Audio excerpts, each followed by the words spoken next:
What's up mga pards? For today's video mga pards, tayo ay magmumuni-muni sa harapan at pupunta sa bukid at abangan kung ano ang ulam na lulutuin. Pero bago ang lahat, ito nga pala si Pards TV na lagi nagpapaalalang piliin lagi ang magpakabuti. Nainip pala ako sa harapan ng aming bahay, kaya napag-isipan ko na magwawalis na lang ako. Kaya sinimulan ko na ngayon mga pards ang aking pagwawalis. Katapos ko palang magwalis, tinignan ko nga pala dito mga stick na para sa mga halaman. Ito kinumusta ko rin ng mga alagang hayop, mga manok, kalapatids, at iba pa.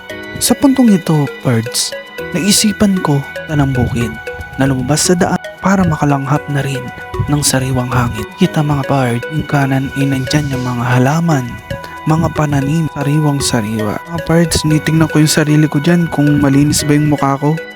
Ayan, naglalakad ako mga pards at tumitingin ko sa paligid. Ayun kitang kita yung mga bulaklak ng mga patola. Mga idol, panahon pa lang ng mga patola ngayon.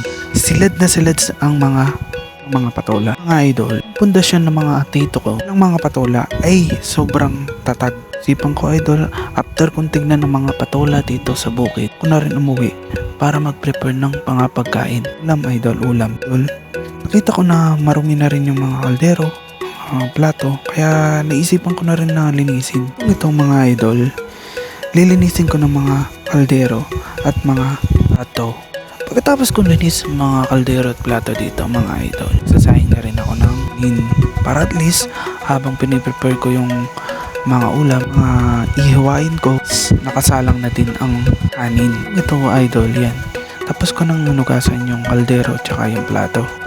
Meron palang pinagkainan kanina. Ayan yung top.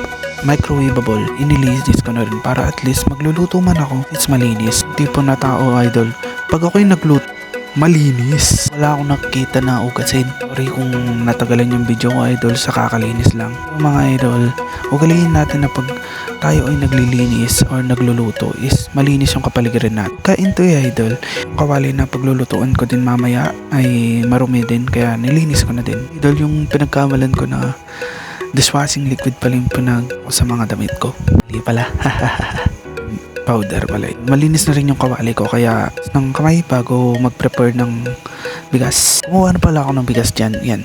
Binanlawan ko. Tapos kung 3 beses na banlawan, yan, tinubigan ko na rin yan at sinalang ko na din. Siya na kayo sa boses ko na idol Pause ata. Ito idol, ilalagay ko na sa rice cooker yung aking kanin. Bigas pa pala. Ako na dito yung tokwa. Yung mga gulay like carrots. English yun Ayun, tinataas ko pa yan, pinapatingin ko pa yan. Nakalimutan ko palang bawas yung ref. Kumuha na ako ng isang palanggana para lalagyan ng mga gulay. Puntong ito lang yung tauge. Talog sa tauge. Tama nga idol ko rin dyan yung repolyo. Tapos hinati ko rin dyan yung carrots. Hinati yung carrots dyan idol. Hiwa ko din dyan ng di naman maliit. Dyan idol is hinals ko lang yung matigas and then after that okay na yun. Ginawa ko pala dyan idol ay sama ko pala yung mga gulay. Hiniwa ko na rin dito yung carrots idol. Dito kasi pag minsan nila yung repolyo kasi daw madaling lumambot yung repolyo. Pero ako para mabilisan na lang mga idol, kasama ko na lahat yung gulay. Hindi nila gustong kainin, wag nilang kainin. Sa akin basta niluto ko, goods na yun. Busog na ang tiyan ko doon. Lang naman talaga dito idol. Ko na gutom. Hiniwa-hiwa ko na rin dito yung tofu or tinatawag na tokwa. Kaya palang hiwain yung tokwa, yan ko na rin ng asin, paminta. Hindi rin pala idol kung ano man yung seasoning na gamit nyo, pwede nyo rin lagyan yung tofu. Hiwa-hiwa dito yung tofu ay inilera ko rin pala. Follow the leader baga. Binanlawan ko na dito yung gulay. Yan, sinampot-sampot ko lang, tapos binanlawan ko lang 3 beses yan. Malinis. Pag niluto ko. Binanlawan yung gulay dito, idol. Aside ko muna yan. Advance pala ako, dun pa lang yung asin tsaka paminta. Sorry. Gutom na talaga. Pero ko na rin pala yung harina tsaka yung itlog para at least yung anong bang tawag doon? Yung mixture baga.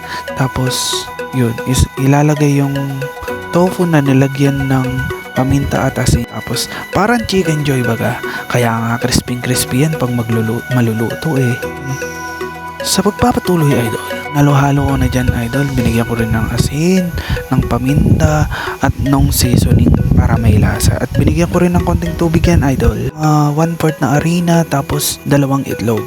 Yun. Idol, kung gagayahin nyo rin to, mas maganda is i-prepare nyo to ng gabi. Para pagka umagahan, ang sarap, idol. Yun talagang lasa is mapupunta sa tofu. Kasi idol, pinabili ko lang kaninang umaga kay nanay yan. Kaya ngayon ko lang ginawa. Idol, napag-isipan ko na rin, meron din naman na manok sa rep part. Kaya naisipin ko na kukuha na lang ako ng konti para pang sahog ko dun sa gulay. Yun, idol. Diskarte lang to para masarap yung gulay. Iwa ko lang na maliliit yan, idol, para at least magmukhang marami. Diskarte. Ito na mindset. Binalawa ko na lahat yung dyan. Yung, ano ba yun? Nabubulol na ako mga idol. Chopping board. Uy, English, chopping board. Tanggal lang yan, mga idol. Kumuha pala ako ng 2 sibuyas at 4 na butil ng bawang. Okay? Yan, tinadtad ko na dyan, idol. Tad. Durog. Ayun, mabilis, diba, idol? Nilagay ko lang sa platito and then ready to cook na tayo. Ano ng mantika, idol? Pag magluluto pala kayo ng gulay, ayan, nabubulol na naman ako. Tika lang, idol, para at least hindi ka mauumay pag iyon ay iyong kinain. Yung bagong sibuyas dito, idol, katulad ng dati, golden brown lang yan. Tapos bibigyan natin ng toyo. Yan. Kasi pag ako ay nagigisa, mga idol, patis talaga yung nilalagay ko. Kaso lang wala tayong patis, kaya toyo na lang. Madadagdagan naman ng toyo natin dito. Nilagay ko na rin yung manok. Yan, hinalo-halo ko lang dyan ng mga parts. Alam kung ano yung tatawag ko sa inyo, mga parts, mga idol. Same lang yan, parts, idol. Nilagay ko na pala dyan yung manok. Ayan, halo. Ayan, papalambutin lang. Pag nagluluto pala ako ng gulay or nilalagyan ko ng manok, idol, hindi ko lalagay yung gulay hanggat hindi malambot yung manok para hindi siya malansa. Napaka-press ng gulay, idol. Kitang-kita yung kulay. Green, orange, tsaka yung tauge. Hindi ko alam ano talagang Tagalog ng tauge. Basta yun yung munggo. Pag tumubo, pag sumibol, yun na yun. Ulo na pala dyan yung gulay natin, idol. Malapit na yan matapos. Sarap. Kumukulo na, diba? Sige, halo. Konti na lang, idol. Maluluto na yung gulay natin. At isusunod na natin dito yung tofu. Yan, kulong-kulo na. Okay na yan. Set aside na. Yan, pinirito ko na pala dito yung tofu. Yan, idol. Parang chicken joy lang. Inano sa harina tsaka yung itlog. Diba? Kaya, alam niya na yung sekreto kung bakit yan crispy. Kasi, madalas kong nakikita ito, idol, food. Kung sa iba, street food lang yan. Sa amin, inuulam namin yan, mga pards. Yan, pag masarap lang yung timpla, ay, nako. Ayan, mga pards. Kasi pag nagluto ako ng gulay na ganyan, tsaka ng tofu, mga idol, is gumagawa din ako ng sauce. Pero ngayon, tinamad ako. Kaya, wag na lang muna. Paano ba, mga idol? Hanggang dito na lang. Thank you for watching and follow for more.